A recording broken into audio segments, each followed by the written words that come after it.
Hey, beautiful people, Alex here.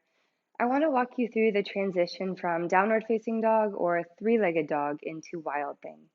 So the first thing I'd like to talk about are our hands because they bear a lot of weight in this transition. So we need to make sure our foundation is nice and set up and strong.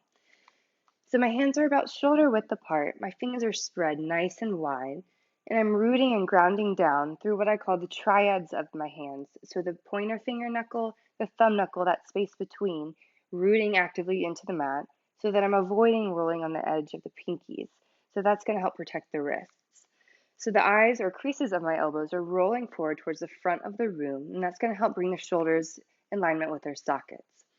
So starting from here, press back to downward facing dog, and I'm actively pressing away from the mat with the hands. And again, whether you're starting from downward facing dog or three-legged dog with one leg lifted, the first step is going to be to press off the toes, shifting the weight forward so that I can stack the shoulders over the wrists. So I'm gripping my fingertips or finger pads into the mat here.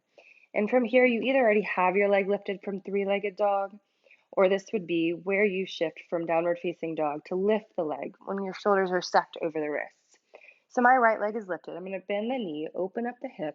I'm going to bring the ball of my right foot down to the mat. So I want my foot to be pretty close to the body. I don't want my feet to be too wide apart, about hip width apart ideally. So actively noting here that my left hand that's grounded down, I'm actively pressing away from the mat so that I'm not sinking into the shoulder. And as if I have a jar lid under my left hand and I'm trying to open it out to the left, I'm wrapping the triceps around, back away from the body to again bring that shoulder into its socket. So I'm on the pinky edge of my extended left leg. I'm on the ball of my right knee or my right foot, a bent knee. So I'm trying to press the arch of my left leg, my extended leg, down towards the mat. And I'm pressing away from the mat with the feet. So I'm actively pressing down to lift the hips high. So my chest is nice and open. I'm squeezing my shoulder blades together. I'm going to reach the right arm forward. So the palm's going to face in towards center line. So from here, again, I'm pressing down away from the mat with the feet to lift the hips high.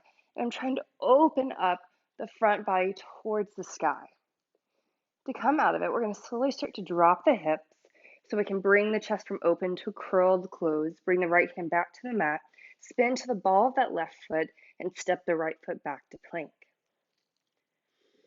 So I'll talk you through it one more time kind of quickly so you can get it all together in one big snapshot. So fingers wide, rooting through the triads of the hands, eyes of the elbows rolling forward, pressing it back to downward facing dog. So either from downward facing dog or three-legged dog, press forward off the toes to stack the shoulders over the wrists. I'm going to bend my right knee, open up, plant the ball of that right foot down to the mat. I'm actively wrapping the triceps back away from the body, gripping the fingertips into the mat, and pressing away from the mat with that left hand. My feet are pressing down to lift the hips high. I'm opening through the chest by squeezing the shoulders and reaching that right arm forward. To come out of it, dropping the hips, bring the right hand to the mat, spin to the ball of the back foot, strong core throughout this process, stepping back to plank. So I hope this helps you to go through that next transition with a little bit more ease and awareness of your body. And make sure to pay attention to the shoulders, the hands, breathe and enjoy. Namaste.